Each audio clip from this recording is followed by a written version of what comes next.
오늘 우리에게 주시는 하나님의 말씀은 마태복음 6장 12절 말씀입니다. 이 계시의 말씀을 통해서 하나님의 음성 들으시기를 바랍니다. 우리가 우리에게 죄 지은 자를 사하여 준 것 같이 우리 죄를 사하여 주시옵고 아멘. 요석 목사님이라는 분이 계시는데요. 이분이 독일의 아주 유명한 튜빙겐 대학에 유학을 하셨던 분이신데 공부를 하시고 한국에 돌아오셔가지고요, 우리나라 전남 영암군에 있는 나환자 정착촌에서 사회가 한 10년 정도 하시다가 지금은 중국의 선교사로 나가셔서 사역을 하고 계신 분입니다. 이분 간증에 이런 이야기가 있습니다. 중국의 어느 마을에 중국은 대부분 다 이제 불교 믿는 사람들인데 예수 믿는 가정이 몇 가정 생겼습니다. 그런데 어느 날 예수 믿는 집사님이 이 선교사님을 급히 찾아와가지고 목사님 큰일 났습니다. 우리 집에 그 돼지가 5마리가 있는데 이웃집에 부잣집 채소밭에 가가지고 그걸 다 뜯어먹었는데 그 사람이 변상해라고 한답니다.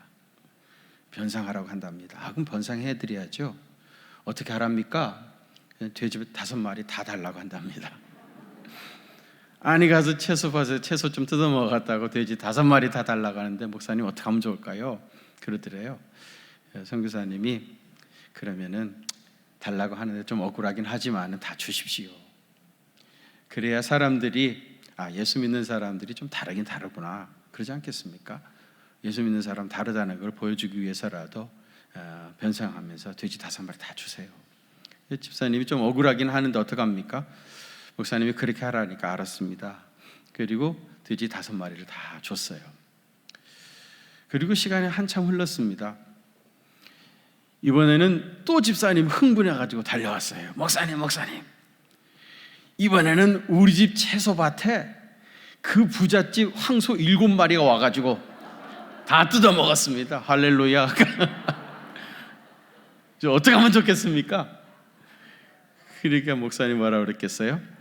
그냥 소 다 7마리 돌려 보내주시오. 아니 지난번에 우리 돼지 5마리 다 가져갔는데 이번에 그냥 돌려드린단 말입니까? 억울한데요. 우리 예수 믿는 사람들은 다르다는 것을 그래도 보여주지 않겠습니까? 그 집사님이 또 할 수 없이 목사님 말씀 듣고 순종해서 황소 7마리를 다 돌려보냈습니다. 근데 그 다음날 이른 아침에 그 부자 영감이 이 집사님을 찾아왔다 그래요. 찾아와가지고 나는 간밤에 자네 때문에 한숨도 못 잤네.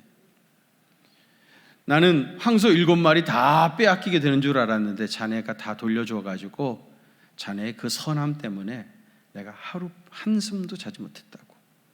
그러면서 전에 뺏어갔던 돼지 다 돌려주겠다고 그러더래요. 그러면서 돼지를 돌려주는데 90마리를 돌려주더랍니다. 왜 그랬을까요? 그동안 새끼가 나가지고 90마리를 다 돌려주었다고 그래요. 원수를 제대로 갚을 수 있는 기회가 주어졌었는데 예수 믿는 마음으로 용서를 했더니 오히려 더 놀라운 복을 받았다 하는 간증일 겁니다. 물론 이런 경우는 해피엔딩으로 잘 끝이 났습니다마는 늘 이런 식으로 돌아오게 된다고 보장할 수는 없습니다. 그러나 우리 예수 믿는 사람들은요, 결과에 상관없이 만일 용서할 수 있는 기회가 주어진다면 반드시 용서를 해야 됩니다. 여러분, 기독교의 심벌은 십자가죠. 그 내용은 뭡니까? 십자가의 내용이 뭐예요? 용서 아닙니까? 그래서 우리 기독교는 용서의 종교라고 합니다. 우리는 그리스도 안에서 이미 용서를 경험한 사람들이고요, 마찬가지로 이웃을 용서해야 할 사람들입니다. 지난 시간에 우리 청원의 첫 번째 일용할 양식을 위한 기도를 말씀을 드렸고요, 오늘은 그 두 번째 우리의 죄 용서를 위한 기도를 말씀을 드리려고 합니다. 여러분 12절 한번 같이 봉독하겠습니다. 12절입니다. 시작. 우리가 우리에게 죄 지은 자를 사하여 준 것 같이 주시옵고 아멘. 여러분 이 기도는 두 가지 행동이 직접 결합이 되어 있습니다. 그 첫째는 주께서 우리의 죄를 용서해 주실 것 하고요. 그 다음에 우리에게 잘못한 사람을 우리가 용서해 주는 것이 고리처럼 연결이 되어 있습니다. 오늘 우리 본문인 죄 용서에 대한 기도가 주기도문의 핵심이라고 할 수가 있어요. 무슨 근거로 이 죄 용서를 위한 간구가 주기도문의 핵심이라고 그러시는가? 여러분, 주기도문이 딱 끝나고 나서 바로 이어서 예수님께서 마태복음 6장 14절에서부터 15절 하신 말씀 때문인데요, 이 말씀은 오늘 우리 본문에 대한 부연 설명이라고 할 수 있습니다. 거기 보시면 한번 같이 봉독하실까요? 마태복음 6장 14절과 15절입니다. 시작. 너희가 사람의 과실을 용서하면 너희 하늘 아버지께서도 너희 잘못을 용서하시려니와 너희가 사람의 잘못을 용서하지 아니하면 너희 아버지께서도 너희 잘못을 용서하지 아니하시리라. 아멘. 이 말씀은 주기도문이 딱 끝나고 나서 바로 우리 주님께서 이어서 하신 말씀이에요. 여기서 뭐라고 그랬어요? 너희가 사람의 잘못을 용서하면 너희 하늘 아버지께서도 용서하실 것이고 너희가 사람의 잘못을 용서하지 않으면 너희 하늘 아버지께서도 용서하지 않는다. 제가 지난 시간에 땅이 하늘을 움직인다 그런 말씀을 드렸죠. 언제나 기준은 하늘이 아니라 땅이라고 했습니다. 용서의 문제도 동일하게요. 우리가 사람의 잘못을 용서하면 하나님께서도 우리의 잘못을 용서하시고 우리가 사람의 잘못을 용서하지 아니하면 하나님께서도 우리의 잘못을 용서하지 않는다고 했습니다. 여기서도 역시 기준은 뭐예요? 땅입니다. 땅에서 우리가 어떻게 할 것인가, 그것이 기준입니다. 그런데 이 부분은요, 오해할 수 있는 가능성이 있는 구절입니다. 본문에서 나오는 죄 지은 자를 사하여 준 것 같이 그랬는데요, 이 가치를 어떻게 해석할 것이냐에 대한 문제입니다.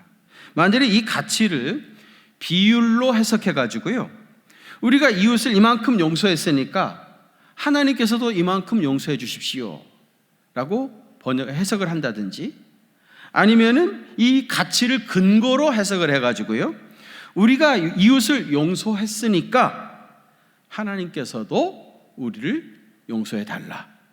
만일에 이렇게 해석을 한다고 하면은 이거는 잘못된 해석입니다. 본문을 문자적으로만 이해하게 되자면 우리가 먼저 용서의 모범을 이렇게 보였으니까 하나님도 우리의 죄를 이렇게 용서해 달라, 그런 것처럼 이해되기가 쉽습니다. 이웃에 대한 우리의 용서를 우리에 대한 하나님의 용서의 전제 조건으로 제시하고 있는 것 같은 오해를 불러일으킬 수 있는 그런 부분이란 말입니다. 그런데 이런 해석이나 설명은 전혀 우리 기독교적인 사상이 아닙니다. 우리 기독교에서는 인간의 어떤 행위나 조건이 하나님의 은혜를 담보하거나 요구하는 어떤 것이 절대로 될 수가 없습니다. 죄의 용서뿐만 아니라 하나님의 모든 은혜는 우리에게 무조건 주어지는 것이죠. 그래서 은혜인 겁니다. 은혜는 무슨 전제 조건이나 그 어떤 이유가 없어요. 값없이, 그냥 이유 없이, 조건 없이 부어주는 것이 그게 은혜입니다. 그렇다면 오늘 본문의 이 말씀의 진정한 뜻은 뭐겠습니까? 하나님께서 우리의 죄를 용서해 달라는 기도와 동시에 우리도 이웃의 죄를 용서하겠다고 하는 서약이 담겨져 있는 겁니다. 서약. 그러니까 죄 용서의 청원은 동시에 용서의 서약이라고 할 수가 있어요. 사실은 주기도문에 나오는 모든 간구는요, 이런 서약적인 의미가 있습니다. 예를 들어서 하나님 나라가 임하옵시며 그랬죠? 그건 무슨 뜻이에요? 나는 하나님의 통치를 받으며 살겠습니다. 그런 서약이 담겨져 있는 거예요. 또 일용할 양식을 주시옵고 그랬잖아요. 그건 뭐예요? 우리는 하나님을 전적으로 의지하며 하나님께서 공급해 주시는 양식으로 살겠습니다. 그런 서약이 담겨져 있는 겁니다. 오늘 우리 죄를 용서해 주시옵고 이 부분도요, 우리도 우리에게 죄 지은 사람을 용서하겠습니다 하는 서약이 담겨져 있는 거예요. 그래서 기도는 단순히 입술의 고백이 아니라 삶의 고백이고 몸의 고백이다. 그렇게 말씀을 드렸던 거예요. 서약적인 요소가 담겨져 있는 겁니다. 우리가 우리에게 죄 지은 자를 사하여 준 것 같이 우리 죄를 사하여 주시옵고 그랬는데, 여러분에게 죄라고 하는 말이 몇 번 나옵니까? 2번 나오죠? 2번 나오는데요. 헬라어 원문에 보면은 마태복음에서는 2번 다 영어로는 데빗이라고 그러죠. 빚이라고 하는 개념의 오페일레마타라고 하는 단어를 썼어요. 2번 다 오페일레마타. 그런데 누가복음에 보면은요, 누가복음 판에는 앞에서는 오페일레마타를 쓰고 뒤에서는 죄라고 하는 개념의 하마로티아스라는 단어를 사용했습니다. 그러니까 그 차이를 정확하게 밝혀가지고 해석하자면은요, 마태복음은 오늘 여러분 성경의 난하주에 보면은 원문의 뜻을 그대로 살려가지고 각주, 난하주를 붙여놨습니다. 각주를 붙여놨어요. 거기 보시면은 우리가 빚진 자를 탕감하여 준 것 같이 우리의 빚도 탕감하여 주시옵고, 그렇게 번역을 해야 원문의 뜻을 그대로 살려서 번역한 것이고요. 그 다음에 누가복음은요, 우리가 빚진 자를 탕감하여 준 것 같이, 이게 오파이레메타라는 뜻이라고 했죠. 우리의 죄를, 하마르티아스, 우리의 죄를 용서해 주시옵고, 이렇게 번역을 해야 원문의 뜻에 정확하게 맞춰서 번역을 한 겁니다. 왜 이런 미묘한 차이가 있겠습니까? 유대인들은 생각하기를 죄는 하나님과 이웃에게 대한 빚으로 생각을 했어요. 빚을 지는 것, 하나님께 빚을 지고 이웃에게 빚을 지는 것을 죄라고 생각했습니다. 그게 아까 말했던 오페이레마타의 뜻입니다. 그래서 마태복음은 유대인들을 위한 복음서잖아요. 그러니까 이 유대인들은 그런 개념을 잘 알고 있기 때문에 오페이레마타라고 하는 이 빚의 개념을 사용해서 설명을 한 것이고요. 누가복음은 이방인들, 특별히 로마 사람들을 위한 복음서입니다. 로마 사람들은 유대인들과 같은 그런 빚의 개념이 없어요. 그래서 이 부분을 설명하기 위해서 앞에서는 유대인들이 말했던 오페일레메타라고 하는 빚의 개념을 설명을 하고 사용하고, 그 다음에 이거를 제대로 해석하기 위해서 이거는 단순히 사람에게 얼마 빚을 진 것을 말하는 것이 아니고 이건 하나님께 대한 죄의 문제다. 그래서 하마로티아스라고 하는 죄라고 하는 단어를 사용한 겁니다. 그러니까 여러분, 단어 하나하나를 선택하는 이유가 다 그 밑에 있는 겁니다. 그래서 성경은 제대로 배워야 하는 것이고요, 그리고 성경 공부를 열심히 해야 합니다. 여러분, 빚이라고 하는 것은 반드시 갚아야 되는 것이지, 빚이 무슨 유통기한이 있어가지고 얼마 지나게 되어지면은 의미를 잃어버리는 게 절대로 아니죠. 가만히 놔두면 빚이 없어집니까? 정반대죠. 오히려 점점 더 많아지죠. 이자가 붙어가지고. 이거는 반드시 다 해결해야 할 문제입니다. 혹시 여러분 중에 많은 빚을 져보신 분이 있습니까? 아니면 지금도 많은 빚에 시달리고 계시는 분이 있습니까? 빚을 지고 산다고 하는 것은 사람을 늘 주눅들게 하고요, 굉장히 불안하게 만듭니다. 어쨌든 빚은 반드시 청산하지 않으면은 거기서 헤어나올 수가 없어요. 마태복음 18장에서 예수님께서 1만 달란트 빚진 자의 사람 이야기를 말씀을 하셔요. 1만 달란트. 여러분, 1만 달란트가 얼마쯤 될 것 같으세요? 1만 달란트. 우리가 뭐 그 비유 얘기를 많이 들었으니까 뭐 잘 아는데, 실제로 1만 달란트라고 하는 빚이 도대체 얼마나 되는가? 여러분, 굉장히 많은 정도가 아니고요, 우리가 도저히 상상할 수 없을 정도로 많은 돈이 1만 달란트예요. 자, 한번 설명을 드려볼게요. 1달란트가요 6천 데나리온입니다. 6천 데나리온. 한 데나리온은 예수님 당시에 보통 노동자들의 하루 임금이 한 데나리온이에요. 그러니까 6천 데나리온이면요, 만일에 한 1년에 300일 일을 한다 치면은 6천 데나리온이면 20년치 연봉입니다. 1달란트가요 20년치 연봉. 어떤 사람이 만일 자기 연봉이 5천만 원이다 그러면 한 달란트면은요 10억입니다. 그죠? 20년치 연봉이니까 10억. 그리고 여러분 이 한 달란트만 해도 이 작은 돈이 아니에요.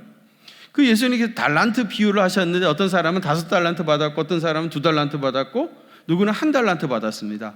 1달란트는 조금 받았나 보다 이렇게 생각하실런지 몰라도 절대로 그렇지 않아요. 1달란트만 해도 우리 돈으로 10억 정도 되어지는 굉장히 많은 돈입니다. 그런데 지금 이 사람은 1달란트 빚진 게 아니죠. 얼마 빚졌다고요? 1만 달란트 빚졌습니다. 1만 달란트. 그러니까 1달란트가 20년 연봉이라고 했는데 1만 달란트 하면 뭐예요? 20만 년치 연봉입니다. 놀라지도 않아요. 그렇게 많은 돈, 20만 년치 연봉. 그러니까 여러분 실제로 그때 당시에 예수님 당시에 그 갈릴리 지방 그다음에 베레아 지방 전체가 말이죠. 로마에게 세금을 바쳐야 되는데 1년치 세금이 얼마였는가 하면은요. 그 200달란트밖에 되지 않은 거예요. 200달란트.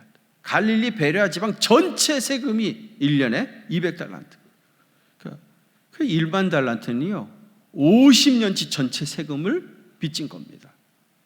도저히 사람으로서는 갚을 수 없는 그런 엄청난 빚을 진 거예요. 그래서 왕이 탕감해 주는 수밖에 없어요. 탕감해 주는 수밖에. 어떻게 하겠습니까? 뭐 20만 년 살 수도 없고요. 20만 년 살면 한 푼도 쓰지 않냐고 꼬박꼬박 모아도 갚을 수 없는 돈이 있구만. 어떻게 하겠어요? 깨끗하게 탕감해 줬습니다. 그 방법밖에 없으니까. 이 사람 1만 달란트 탕감을 받고 자기 집으로 돌아가는데 자기한테 100데나리온 빚진 사람을 만난 거예요. 100데나리온. 아까 한 데나리온은 하루 품삯이라고 그랬죠. 100데나리온이면 한 달에 25일 일한다 치면은 약 넉 달 정도 일한 값입니다. 그것도 굉장하죠. 근무 한 2천만 원 정도 되어지는 큰 돈입니다. 이 사람을 붙잡아가지고 빚진 거 내놓으라고 얘기하는 거죠. 그래서 정말 미안하다고. 조금만 더 시간을 주면 내가 열심히 해가지고 빚을 갚겠다고 애원을 하는데 안 된다는 거예요. 그리고는 이 사람을 감옥에 가둬 집어넣어 버린 겁니다. 이 소식을 어떻게 왕이 알게 된 거죠. 자기는 지금 여러분 100데나리하고 1만 달란트는요 60만 배입니다. 60만 배. 자기는 지금 60만 배 탕감을 받고 돌아오는 거예요. 근데 자기한테 60만 분의 1 빚진 사람을 용서하지 못하고 기다려주지 못하고 감옥에 집어넣어 버린 겁니다. 그래서 왕이 이 소식을 알고 어떻게 합니까? 이 사람 붙잡아다가 영원히 감옥에서 나오지 못하도록 감옥에 집어넣어 버린 겁니다. 사실 여러분 누군가 나에게 손해를 끼치고 잘못을 했을 때 화가 나는 것은 어쩌면 당연하고 자연스러운 일입니다. 누군가 나에게 4개월치 월급을 손해보게 했는데 기분 좋다고 할 사람은 어디 있겠습니까? 누구나 이런 일들은 피하고 싶습니다. 그런데 우리가 세상에서 살아가면서 이런 일들을 종종 겪게 되어집니다.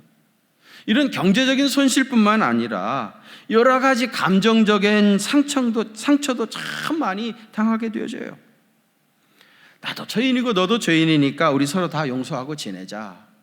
이렇게 말하고 지나가기에는 내가 감내해야 할 나의 몫이 너무 큰 겁니다. 그래서 힘든 거죠. 여러분 이 비유의 핵심이 뭐라고 생각하십니까? 우리가 십자가의 보혈로 죄 씻음을 받은 것, 주님께 용서를 받은 것은 이 비유로 얘기하자면 1만 달란트 탕감을 받은 일이죠. 그런데 우리가 살다가 다른 사람에게 억울한 일을 당하고 손해를 당한 것은 100데나리온 정도 억울한 일을 당한 거죠. 그러니까 우리는 이미 큰 하나님의 은혜를 입고 엄청난 빚을 탕감받은 사람이니까 사람들 사이에 맺혔던 이런 것들을 용서해야 한다. 그런 뜻입니다. 그래서 예수님께서 이 비유의 마지막 결론을 이렇게 맺으셨어요. 그것이 마태복음 18장 35절인데요. 우리 한번 같이 봉독하겠습니다. 시작. 너희가 각각 마음으로부터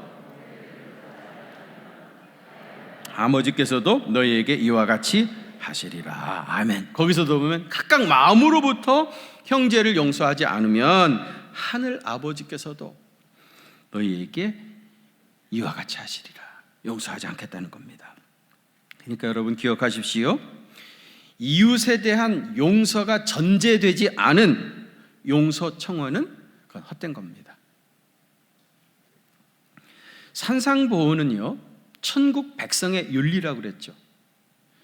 주기도문은 산상보훈의 가장 중심부에다가 마태가 그거를 집어넣었다고 그랬어요. 그 말은 뭐예요? 천국 백성의 윤리를 지키면서 살아가기 위한 기도가 주기도문입니다. 천국 백성의 윤리를 살려고 하면 이 주기도문을 통해서 하나님이 주시는 은혜를 공급받아야만 천국 백성의 윤리를 이루며 살 수 있다는 거예요. 그러면 여러분, 천국 백성의 삶이라고 하는 산상보훈 큰 틀에서 생각해 볼 때에 이 죄의 문제는요, 지난 시간에 우리가 보았던 먹거리 문제보다 본질적으로 훨씬 더 중요합니다. 왜요? 우선 우리가 용서를 받지 아니하면 천국 백성이 될 수가 없죠. 천국 백성 자체가 될 수 없는데 무슨 천국 백성의 윤리를 얘기할 수 있겠습니까? 우리가 용서를 받아야 되는 거예요. 그래야 천국 백성이 될 수 있는 것이고요. 우리가 다른 사람의 죄를 용서하지 않고 미움의 원망과 그런 미움을 가지고 있으면은 천국 백성의 삶을 도저히 살 수가 없습니다. 그래서 먹거리 문제보다 본질적으로 더 중요한 것은 죄 용서의 문제다 하는 것입니다. 그래서 아까 말씀드린 대로 주기도문의 핵심은 죄를 용서해 달라고 하는 이 기도다, 그런 말씀을 드렸던 겁니다. 탈무드에 이런 이야기가 있어요. 당신이 남에게 복수하면 그 기쁨은 잠깐이지만 당신이 남을 용서하면 그 기쁨은 영원하다 그랬어요. 우리가 지난 시간에 우리 청은 첫 번째 일용할 양식에 대한 기도를 말씀드렸는데, 일용할 양식을 통해서 우리 육신의 평안함과 안식을 누릴 수 있게 된다면 용서를 통해서 정신적으로 그리고 영적으로 진정한 평안과 안식을 누릴 수가 있습니다. 용서를 받고 용서하는 것은요, 정신적이고 영적인 평안과 행복을 위해 절대적인 요소입니다. 어쩌면 인간은요, 음식보다 사랑을 먹고 사는 존재입니다. 사랑이 있는 곳이 천국이고요, 미움이 있는 곳이 지옥입니다. 그래서 여러분이 천국의 삶을 살기를 원하신다고 하면은, 천국의 기쁨을 누리기를 원하신다고 하면은 용서를 받아야 하고요, 또 용서를 해야 합니다. 용서를 하지 아니하면 영적으로 성장할 수가 없습니다. 용서를 하지 않는 것은 그 사람을 지금 처벌하고 있는 것 같지만은요, 사실은 나 자신을 감옥에 가두는 꼴입니다. 용서해야 자기 자신이 자유로워질 수가 있습니다. 용서해야 영적으로 풍성한 삶을 살 수가 있어요. 그럼 구체적으로 어떻게 해야 용서를 할 수 있겠는가? 그걸 제가 세 가지로 말씀을 드리겠어요. 그 첫 번째는 섭리신앙이 있어야 됩니다. 뭐가 있어야 된다고요? 섭리신앙. 여러분, 섭리신앙이라는 게 뭐예요? 모든 것 속에 하나님의 섭리가 들어있다, 그런 뜻 아닙니까? 저는 용서의 이야기를 말할 때에 제일 감동 있는 이야기를 꼽으라면 창세기 50장, 창세기 맨 마지막에 요셉이 자기 형들을 용서한 이야기가 제일 감동 있다, 그런 생각을 해요. 여러분 그 이야기는 너무너무 잘 알잖아요. 창세기 50장에 가면은 요셉의 아버지 야곱이 죽었어요. 그래서 이제 아버지 장례식까지 다 끝난 겁니다. 그리고 나니까 여러분 그런 말이 있죠. 맞은 사람은 발 뻗고 자도 때린 사람은 발 뻗고 자지 못한다, 그런 말 있잖아요. 형들이 워낙이 자기 동생 요셉에게 잘못한 게 많기 때문에 아버지가 돌아가신 후에 형들이 걱정이 들기 시작했어요. 아버지 살아계실 때는 아버지 때문에 자기들에게 요셉이 해코지를 못했지만 이제 아버지 돌아가셔서 이제 거칠 것이 없는데 우리가 잘못한 것을 우리 동생이 해코지할 거다, 문제를 삼을 거다. 반드시 문제를 삼을 거다. 이런 걱정이 드는 겁니다. 그래서 이 형들이 요셉을 찾아와가지고 울면서 내가 잘못했다, 우리가 잘못했다고 용서를 빌었어요. 그런데 요셉은요, 용서하고 자시고 할 것도 없었어요. 한 번도 형들을 원망하고 형들 때문에 내가 이런 고생을 했다고 한 번도 생각하지 않은 거예요. 자기가 어렸을 때 어느 날 꿈을 꾸게 되어지죠. 그걸 형들한테 얘기해가지고 형들에게 미움을 사게 된 거, 그것도 하나님께서 하신 일이다. 그때 형들의 손에 의해서 내가 애굽의 종으로 팔려왔고, 보디발의 집에서 종살이 하다가 보디발의 처에게 그 유혹을 받고 모함을 받아가지고 감옥에 빠지게 되었는데, 그것도 하나님께서 하신 거다. 또 그 감옥에 술 맡은 간원이 들어왔고 그 사람의 꿈을 해석해 주었다가 나중에 바로에게 불려가가지고 바로의 꿈을 해석해 줘서 결국은 애굽의 총리가 되지 않았습니까? 이 모든 일들을 하나님께서 하신 일이라는 거예요. 모든 일. 왜? 옛날 우리 조상 아브라함에게 약속하셨죠. 하늘의 별처럼 바닷가의 모래알처럼 너희 후손들이 많아지게 하리라고 하나님께서 약속하신 그 언약을 성취하기 위해서 하나님께서 이 모든 일을 하셨다는 거예요. 그래서 요셉이 그 형들한테 그러잖아요. 하나님께서 나를 형님들보다 먼저 애굽에 보내서 우리의 생명을 구원하려고 하셨다. 하나님께서 하신 일로 다 해석을 하고 이해를 하게 되니까 그가 여태까지 살아왔던 그의 모든 인생의 이야기들, 이거를 받아들이게 된 겁니다. 여러분, 섭리신앙을 갖게 되어지면요, 사는 게 억울하지가 않아요. 자기 살아온 인생에 대해서 인정하고 받아들일 수가 있습니다. 수용할 수가 있어요. 만약에 이 섭리신앙이 없으면 억울한 일이 너무 많아. 도대체 왜 저 사람은 나한테 이렇게 가져다가 이 고생을 하고 있는가? 너무너무 억울한 거예요. 여러분, 섭리신앙을 회복하시길 바랍니다.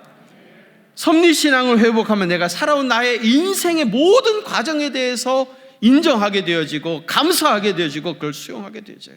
이게 얼마나 정신적인 안정감이 찾아오는지 모릅니다, 여러분. 어떤 사람은 억울해가지고 정말 머리가 터질 것 같은 인생을 사는 사람도 있는데, 요셉은 섭리신앙이 있었던 거예요. 그래서 어떻게 보면 용서하고 자시고 할 것도 없는 거죠. 한 번도 미워해 본 적도 없고. 그래서 요셉이 그 얘기를 들으면서 깜짝 놀랍니다. 무슨 소리입니까? 내가 형님뿐만 아니라 형님들의 자녀들도 다 내가 책임지겠습니다. 그렇게 말하지 않습니까? 그리고 창세기 족장 이야기가 끝나요. 두 번째로는요, 종말론적인 신앙이 있어야 돼요. 뭐가 있어야 된다고요? 종말론적인 신앙. 모든 성도는 예수 그리스도의 보혈로 구속함을 받은 한 피바다 한 몸 이룬 혈연적 우리 공동체이고요, 한 가족이고 천국에서 영원토록 주님을 찬양하며 사랑하며 기쁨을 함께 나눌 천국 백성입니다. 경상도 분들이 그러죠. 우리가 남이가? 우리가 남이냐? 우리가 하나다. 우리 한 가족 아니냐? 그런 얘기 하잖아요. 여러분, 우리가 잠시 여기서 이렇게 살다가 사라질 존재가 아니라 하나님 나라에서 영원히 같이 살게 되어질 영적인 가족입니다. 사람들끼리 부대끼며 살다 보면은 상처를 받기도 하고 또 본의 아니게 상처를 주기도 하게 되지만은 서로 용서하며 사는 수밖에 없어요. 제가 한번 여러분들에게 여쭤보겠습니다. 여러분, 예수님 믿고 영접하면 그러면 천국 가는 거 맞습니까? 확신이 없으세요? 예수님 믿고 영접하면 천국 가는 거 맞죠? 분명히 가죠? 왜 또 분명히 가요 그러니까 또 대답이 약해져요. 분명히 가죠? 네, 간다고 분명히 대답했습니다. 또 하나 물어보겠어요? 우리 교회 내가 제일 싫어하는 아무개 집사가 자기 나름대로는 예수 믿는다고 그러는데 그 사람도 예수 믿으면 천국 갑니까? 그 주제에 자기는 예수 믿는다고 하는데 그 사람도 천국 갑니까? 천국이 나를 중심으로 내가 좋아하는 사람들만 모이는 곳이 아니라면 그 사람도 예수 믿으니까 천국 가겠죠. 그 사람이 천국 간다. 이렇게 생각하면 나는 천국 가는 거 별론데? 그 사람이 있는 천국은 나 가기 싫다, 이렇게 말할 사람들이 있을 겁니다. 교회에서 어디 며칠 같이 가자 그러는데 아무개 집사 간다면 나 가기 싫어요. 그리고 안 가는 사람이 있거든요. 그럼 여러분, 그 사람도 예수 믿어서 천국 간다면 여러분은 그 사람 없는 지옥에 가시겠습니까? 천국 가서 영원히 함께 같이 살아야 할 천국 백성이기 때문에 서로 용서를 빌고 용서를 하고 깨어진 관계를 빨리 회복해야 합니다. 피일 차일 자꾸 미루다가 얼떨결에 천국 가시면 천국에서 어설프게 그 사람을 만나야 하는 수가 있습니다. 여기서도 그렇게 사셨는데 천국 가서도 그렇게 사시겠습니까? 종말론적인 신앙을 가지고 우리 모두가 예수 공동체라고 하는 것을 기억하시고 서로 용서를 빌고 또 사랑으로 용서하고, 그래서 깨어진 관계를 빨리 회복하시길 바랍니다. 마지막 세 번째로는요, 내가 먼저 이웃에게 용서를 빌고 용서를 받아야 됩니다. 용서를 하는 것도 결국 쉬운 것은 아니지만은요, 어쩌면 다른 사람에게 용서를 빌고 용서를 받는 것은 더 어려운 일일 수가 있어요. 모든 죄는 근본적으로 두 가지 차원의 관계가 깨집니다. 첫 번째는 하나님과의 관계죠. 죄를 지면 하나님과의 관계가 깨져요. 또 하나는 사람과의 관계가 깨집니다.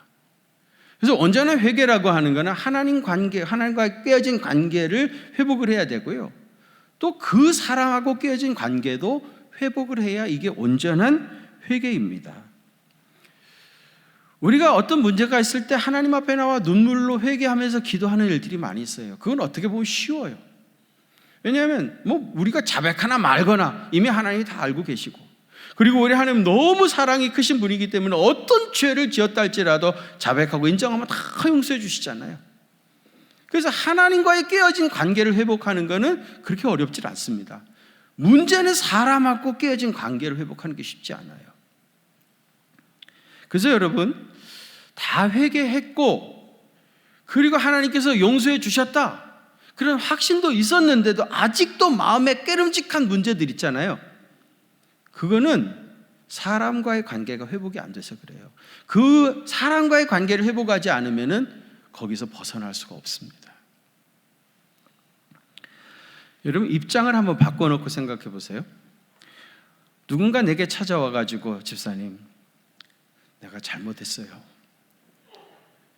그때 내가 너무 성질을 부리고 내 이기적인 욕심에서 그렇게 했는데 나중에 생각하면 너무 잘못된 것 같아요. 정말 미안합니다.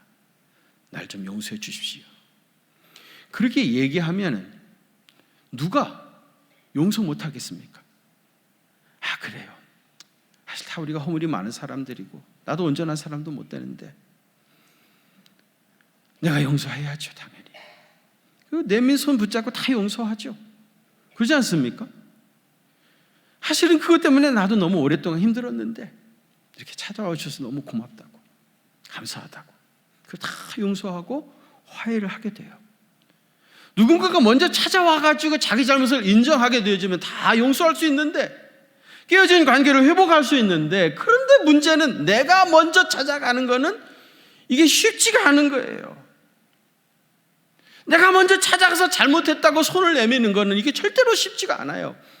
그래서 성령님께서 강하게 역사하지 않으시면은, 성령님께서 내 마음과 내 걸음을 인도하지 않으시면은 인간의 힘으로만은 할 수가 없는 일이 이거예요. 그래서 저는 오늘 이 본문의 이 기도, 우리의 죄를 용서해 달라고 하는 이 기도를 드릴 때마다 성령님 오셔서 내 마음을 움직여 주시고 내 걸음을 인도하여 주셔서 내가 잘못한 사람들을 찾아가서 잘못했다고 고백하게 하시고, 그래서 깨어진 관계가 온전히 회복이 되어서 내 마음에 주님이 주시는 평안함이 깃들게 해달라고, 그런 마음으로 이 기도를 드리고 있습니다. 여러분, 우리 기독교는 용서의 종교이고요, 천국 백성으로 살아가기 위해서는 일용할 양식보다도 이 용서의 문제가 더 중요할 수 있습니다. 요셉처럼 섭리신앙을 가지시길 바랍니다. 종말론적인 신앙을 가지고 하루라도 빨리 사람들과 깨어진 관계를 회복하시길 바랍니다. 내가 먼저 이웃에게 용서를 빌고 용서를 받아서 깨어진 모든 관계를 회복하는, 그래서 주님이 주시는 놀라운 평강과 기쁨과 은혜를 누리며 사시는 귀한 생애 되시기를 주님의 이름으로 축원합니다. 하나님 아버지, 분명히 우리 기독교는 용서의 종교인데 아직도 우리가 용서를 빌지 못한 죄가 있고 용서를 받지 못한 죄가 있고 깨어진 관계가 회복되지 못한 부분들이 있습니다. 그것이 먼 사람 이야기가 아니고 어쩌다가 만날 수 있는 그런 사람 이야기도 아니고 내 가족일 수도 있고 우리 교인들일 수도 있고 부모 자식 간에도 그런 일이 있을 수 있습니다. 주님, 성령님께서 오늘 오셔서 우리의 마음의 문을 활짝 열어 주시옵시고 우리의 걸음을 인도하여 주셔서 깨어진 이 모든 관계가 회복되게 하시고, 그래서 용서를 빌고 또 용서를 받고, 그래서 주님이 주시는 천국의 기쁨을 누리며 살아가는 인생 될 수 있도록 주님 도와주시옵소서.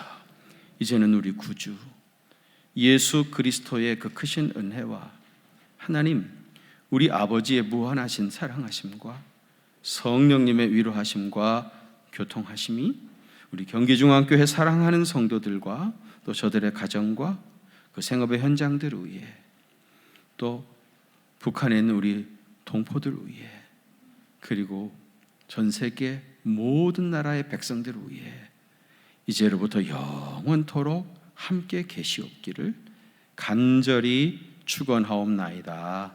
아멘.